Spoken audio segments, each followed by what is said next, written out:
Welcome back. खबरों का सिलसिला आगे बढ़ाते हैं और आपको बताएं कि वजीर आजम की ढिठाई बरकरार, फैसले से पहले ही फैसला मानने से इनकार। कौमी असम्बली में रोना धोना शुरू कर दिया। बोले पूरे हुकूमती इत्तेहाद ने 3 रुकनी बेंच पर अदम एतमाद किया है। अगर चीफ जस्टिस 2 जजेस के अलावा फुल बेंच बना दें तो फिर कौम को फैसला कबूल होगा। गवर्नमेंट ने मौजूदा बेंच के ऊपर अदम एतमाद का इजहार किया है कि अगर वो फुल कोर्ट को बिठा दें माइनस जिन 2 जजेस ने पहले ही रिक्यूज किया है तो वो फैसला शायद दिक्कत नहीं होगी।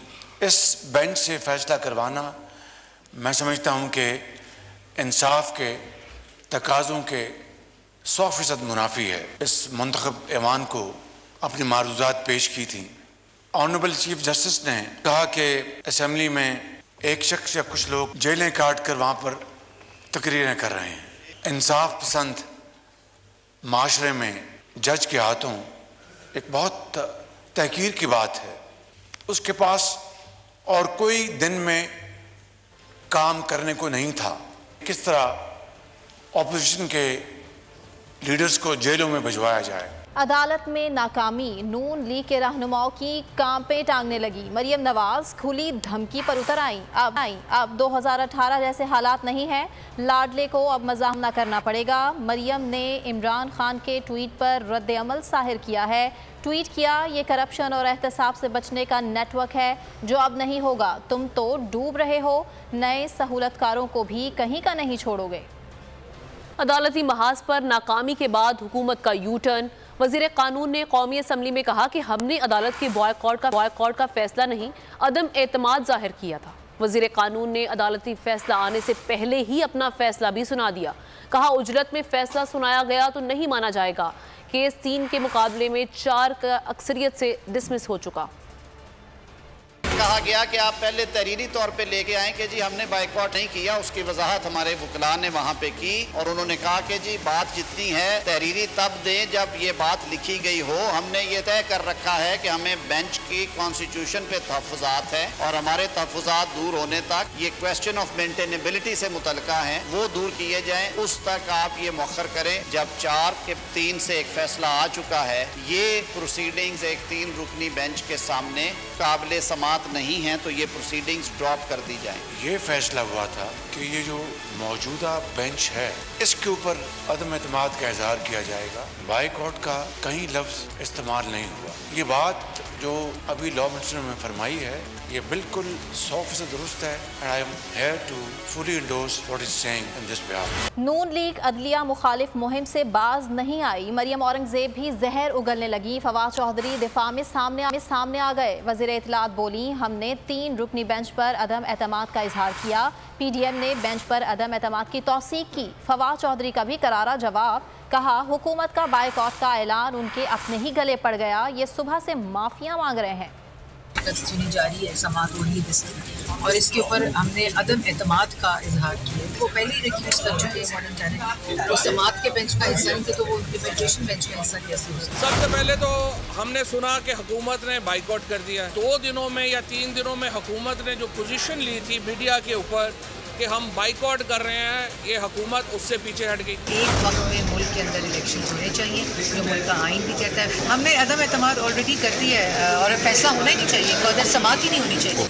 पाकिस्तान के आइन में नामजदगियों पे हुकूमत नहीं चलती, इलेक्शन ही होने हैं। ये कॉन्स्टिट्यूशनल ऑब्लिगेशन है आपकी और इस कॉन्स्टिट्यूशनल ऑब्लिगेशन को पूरा करने के लिए आपने जो कुछ करना है वो आपको नीयत दिखानी होगी। यार ये एहतिजाज से डरते हैं ये लोग सारे जो हैं, ये इस वक्त ये जो हुकूमत में बैठे हुए हैं ये लोगों से खौफजदा हैं। ये तो बाहर बैठ के जाके खाना नहीं खा सकते, ये लोगों को कहाँ पेश करते हैं। जस्टिस काजी फाइजीसा ने रजिस्ट्रार सुप्रीम कोर्ट को खत लिख दिया जिसमें उन्होंने 3 रुकनी बेंच के फैसले को कलअदम करार देने के सर्कुलर को कानून के मुनाफी करार दिया है।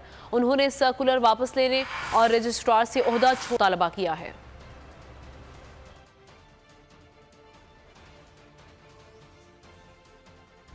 गद्दारी नामंजूर, सुप्रीम कोर्ट पर हमला नामंजूर। चीफ जस्टिस से इजहार यकजहती के लिए वकला की बड़ी तादाद ने सुप्रीम कोर्ट के बाहर डेरे डाल दिए। मुल्क भर की तमाम रजिस्ट्रीज में भी वकला का रश। हाथों में प्ले कार्ड उठा लिए, हुकूमत मुखालिफ और आइन की हुक्मरानी के नारे लगाए।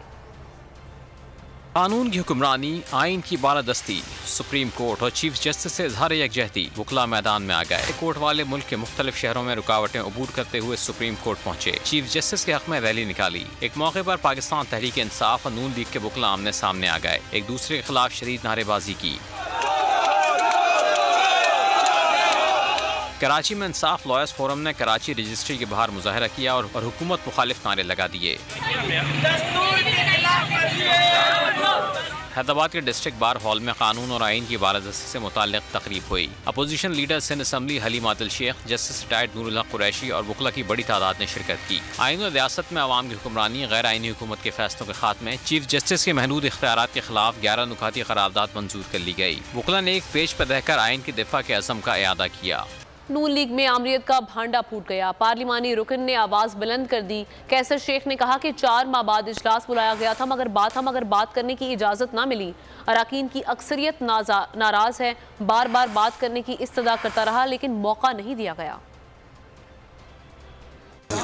मैं स्टैंडिंग कमेटी में 1 साल से स्टैंडिंग कमेटी का चेयरमैन हूँ। हमारे यहाँ 21 मेंबर होते हैं नॉर्मली, आजकल 15-16 मेंबर हैं उसमें। इसका जो बातचीत है उसमें क्यों हम लोग शामिल नहीं? जो स्टैंडिंग कमेटी के लोग या इस असम्बली का एक आदमी भी हमें राइटिंग दें कि हम आपको फंड देंगे, तो उसके बाद हम आपको, तो ये तो देखिए मिनिस्टर रोज़ कहते रहते हैं 5 दिन बाद 4 दिन बाद हो जाएगा स्टाफ का मुआहदा।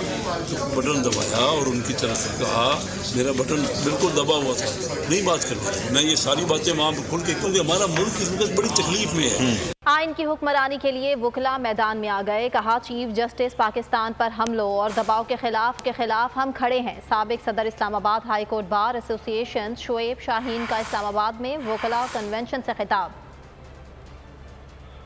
जो हम समझते हैं कि जिस तरह chief justice of Pakistan Umar Bandial और बाकी जजेस के ऊपर अटैक, प्रेशराइज और ब्लैकमेलिंग की जा रही है, उसके खिलाफ भी हमने ढाल बन के खड़े होना है।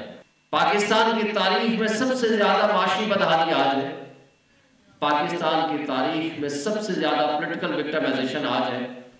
पाकिस्तान की तारीख में सबसे ज्यादा ह्यूमन राइट्स वायलेशन आज है।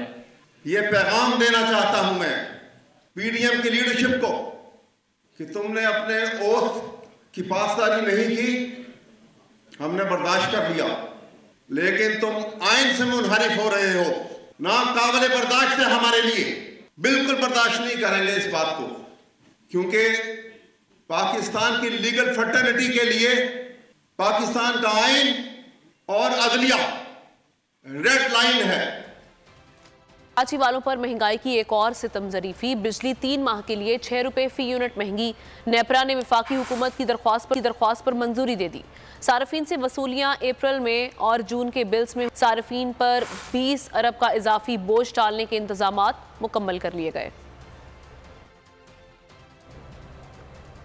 तो नजर आ रहा है सामने लिखा हुआ है जुल्म मिटने के लिए 2 चीजों से मिटेगा भाई। एक, अदल की कुर्सी पे जो लोग बैठते हैं ना, वो अदल के हिसाब से फैसले करने लगे। दूसरा, कौम निकल खड़ेगी उस जुल्म के खिलाफ, तो जुल्म खत्म हो जाएगा। या इन दोनों में से कोई एक चीज हो जाए या दोनों हो जाए। अगर 420 का मुकदमा था, उस वक्त अदलिया में जो लोग बैठे हुए केस देख रहे थे, वो पूछते ना, यार चीट हुआ कौन है? जब उनको दिखता कोई चीट नहीं हुआ, केस खत्म कर देते। तो जालिम जुल्म कर ही नहीं पाता। 9 जजेस ने नोट बिफोर किया मेरे केस को, यार 1.5 साल चला। शख्सी जमानत का केस, सेम केस इस्लामाबाद में कर दिया। एक ही इल्जाम पे 2 केस हो नहीं सकते भाई। मतलब 60 दिन का वक्त होता है। 102 दिन के बाद मैं जीत गया, केस बरी हो गया। 102 दिन के बाद अपील फाइल की, एक्सेप्ट कर ली। नहीं करते ना एक्सेप्ट, खत्म हो जाता ना जुल्म यार। भरी अदालत में मुझे बरी कर दिया, फिर पता नहीं क्या हुआ, 2.5 घंटे बाद का नोट बिफोर। मैं नहीं सुनता ये केस, खड़े रहते अपने फैसले पे, मिट जाता जुल्म। अल्लाह ताला ने बिठाया इन कुर्सियों पे इनको यार, ये अल्लाह ताला की तरफ से फैसले करने हैं। तो या तो ये फैसले आएंगे, जुल्म मिट जाएगा, या कौम खड़ी हो जाएगी जुल्म के खिलाफ।